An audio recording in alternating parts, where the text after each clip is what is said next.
Yeah, good morning. Scott from Vancouver. And this morning I'm going to talk a little bit about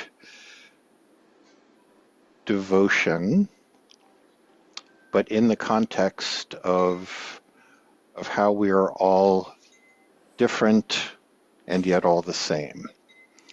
I must admit, I kind of struggled with devotion. It's just not a word that's ever really meant anything to me.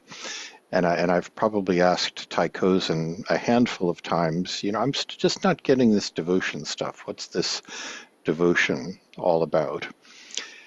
And I think I finally got a little bit of an insight as to what it's all about on our India pilgrimage, um, particularly at Bodh Gaya, where the Mahabodhi temple, is that what it's called? Did I get that right? Mahabodhi temple is, and there is a tree which supposedly is a descendant of the tree that the Buddha sat under when he gained his enlightenment. So clearly a focal point for Buddhists around the world to come visit um, to visit as one of the great holy sites. The neat thing about Bodh Gaya is, well, let's see, if you wear a robe here in the US, you kind of stick out like a sore thumb.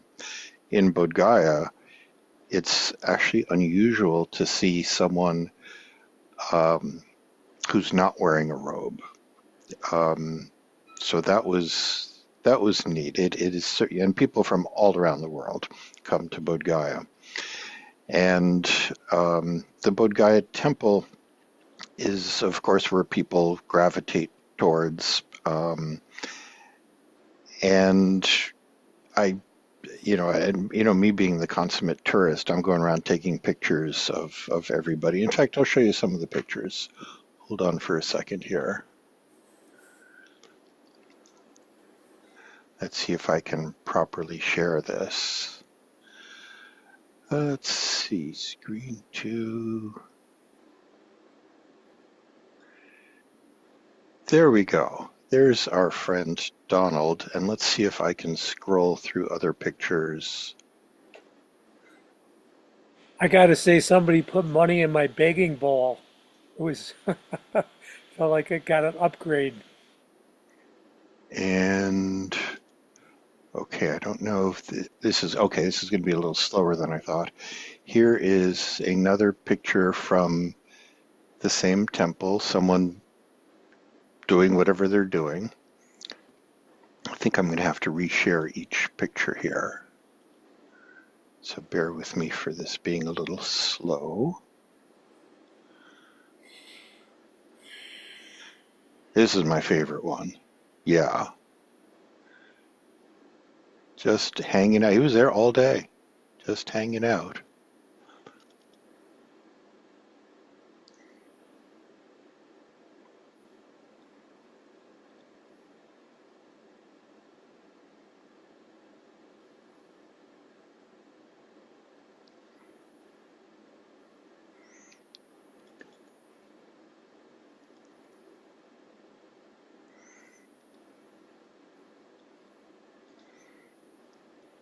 There we go. Look at that.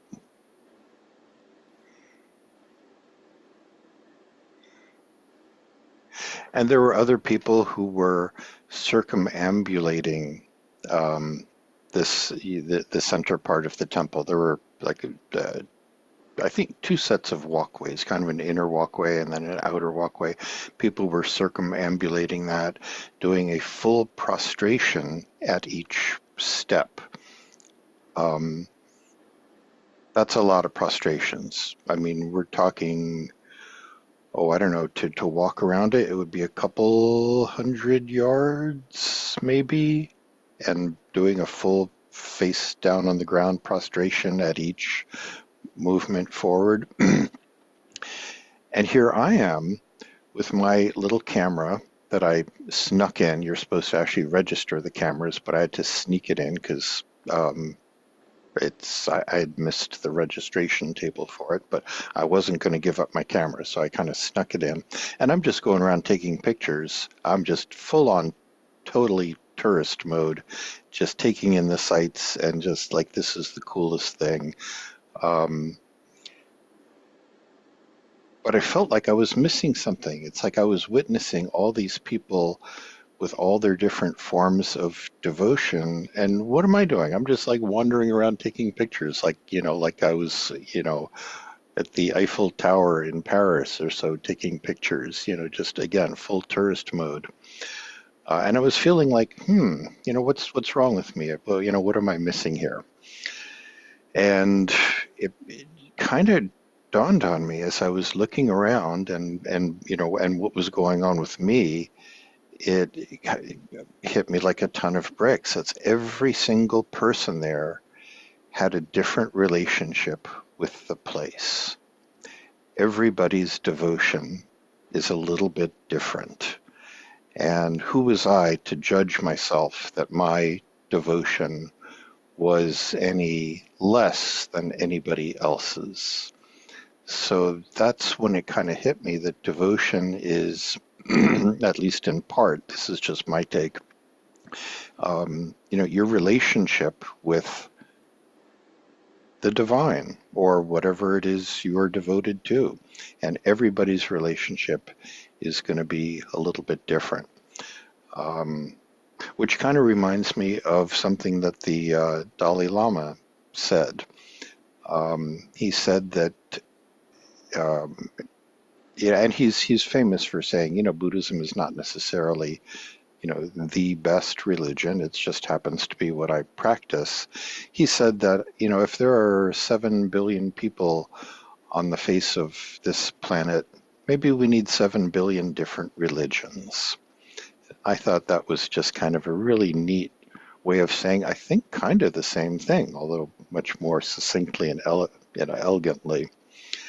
Um, so I've actually run into other examples of where we all have our own different relationships with things.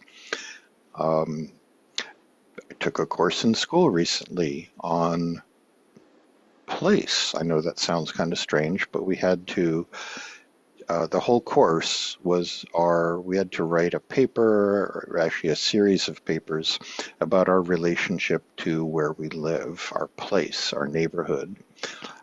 And actually, that was a challenge for me because, when people ask me where I'm from, I kind of cringe because I consider myself a New Yorker at heart who just happens to live in Vancouver, Washington. I don't really feel very connected to Vancouver, Washington. And so, I, what am I going to write about here? It's just a roof over my head. It's just, I don't really have a deep connection to it. Unlike the teacher who has lived in his neighborhood in Seattle, um, right, for decades, and he can tell you about the history of every ethnic group that's come and gone through his neighborhood, and he has a very deep connection to it. So I'm thinking, God, this is going to be a tough course. What the heck am I going to write about? So, and we had to pick a landmark in our neighborhood and write a paper about our relationship to that. So, well, I kind of cheated. I My landmark was the local gun club that's 5 minutes away, and I figured, okay, so this is my excuse to go to gun club more often because I can say it's part of a school assignment. But my takeaway from it was not so much in my experience with the neighborhood, but observing all the other students, my cohorts, what they came up with. Now that was fascinating. Someone came up, they picked as their landmark the local streams, the local, and they had a map of how all these little tributaries contributed to the water supply of their neighborhood. Another person, their focus of their locale was a local golf course and how the golf course wanted to expand, which would mean raising a few houses that people lived in.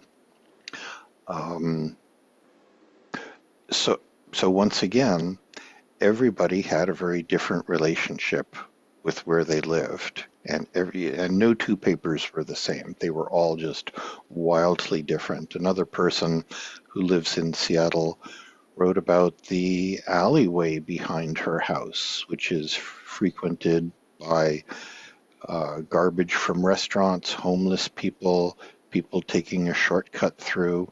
That was her focus of her relationship to her neighborhood. Um, Another course where the focus of it was a paper where we had to write about who is God. I'm going to a Christian theological school now, by the way, for those of you who don't know. Um, and, there was for me, it was easy. For me, God is just kind of the more Spinozan God of just the truth as it is, the Dharma, that kind of approach. Um, But again, everybody else wrote this paper from a totally different perspective.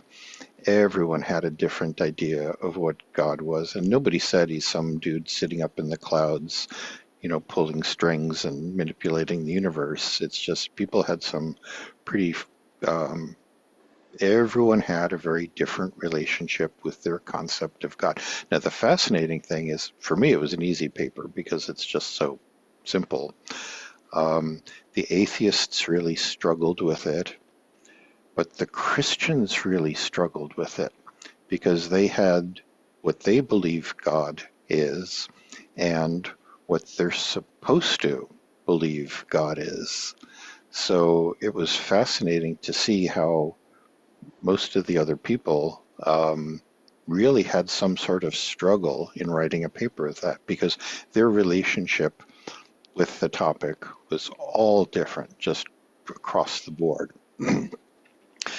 So, so what's my point of this? It's just whenever we, think or get judgy of ourselves, just kind of take solace in that we are all completely different people, and that everybody has a different relationship with whatever, because we all come from a different place. We have our perspectives, our frameworks are completely different.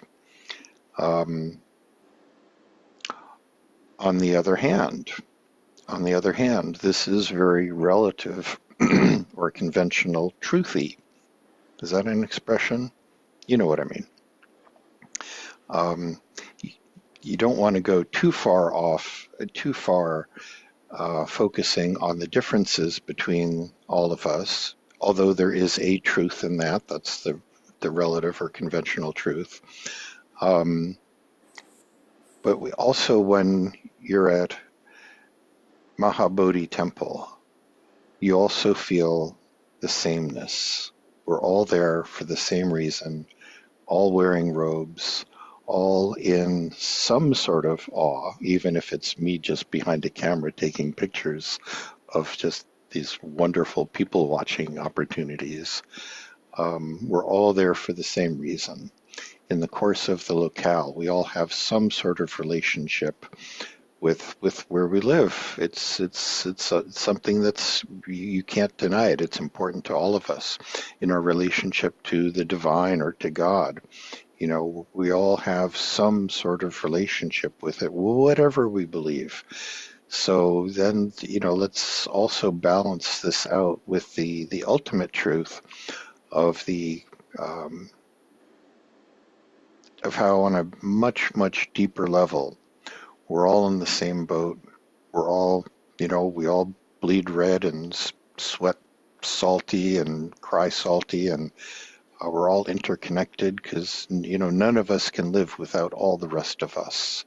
So it's just kind of fun to celebrate our differences, but at the same time hold that we're all the same on a deeper level. And being able to embrace those two truths at the same time is actually called the third truth, and sometimes referred to as the middle path. So that's all I have just off the top of my head here. Thank you for indulging me. And anyone have any questions or any observations, anything come to mind? I open the floor. Reverend Scott, Don, I was struck by your mention of awe, and I think that that's a distinct emotion that we tend to cultivate in this group. And I think that relates to what you were talking about with devotion. You want to take that and run? I'll let you run with that. I'm not really going anywhere with that. Just I think that awe is actually in our current society is horribly underrated, and it is a very important part of being human. And the old biblical writings, they talked. The mistranslation was fear of God, and I think the intention really was awe of all that is, however you define God. And I love your talk about trying to blend all these different ways of thinking. My degree is in philosophy, and I've been doing this for years. Like they do fit together. It just doesn't look like it on the surface. So thank you. Really thoughtful talk. Oh, I like that. I never really got the fear of God thing, so thank you for that. Yeah, translations can really mess things up, that's for sure. Donald, you had your hand up. By the way, thank you, Deb, and the honest. Um, Thank you for your preparedness, Reverend Scott. Done good. And I just wanted to say, there's this collectivism, if that's the word, when I think in my own neighborhood and kind of a thing that we focus on. And I never really thought of that before. And it's rather important to me, because where you spend your time, I mean, it's worth looking deeper, and finding the connection and commonality. And there are some here. I unfortunately don't have a gun club close by, but I love, and I'd like to ask you at a different time how that was received in your class. Appreciate you putting that in there. But just the, I think it goes back to the awe thing too, that we see the apple differently or even God differently, but our hearts, I think, do open, and I remember that out of this talk, and I'd like to see your picture that you have on your cell phone displayed because that's so sweet, that one with you and the girl. But I digress. Thank you, Scott. Thank you, Donald. Anybody else, or shall we? Oh, Ty, please. There is a temple, a Zen temple in Japan, and I'm an old man, but I think it's Rempukuchi, and the sign above the entrance says 100 monks, 100 religions. Exactly what you just said, Reverend. Oh, I love it. I love it. Alrighty. Well, I don't know about you all, but I'm exhausted after that. It's time to meditate. Is someone willing to lead us into meditation?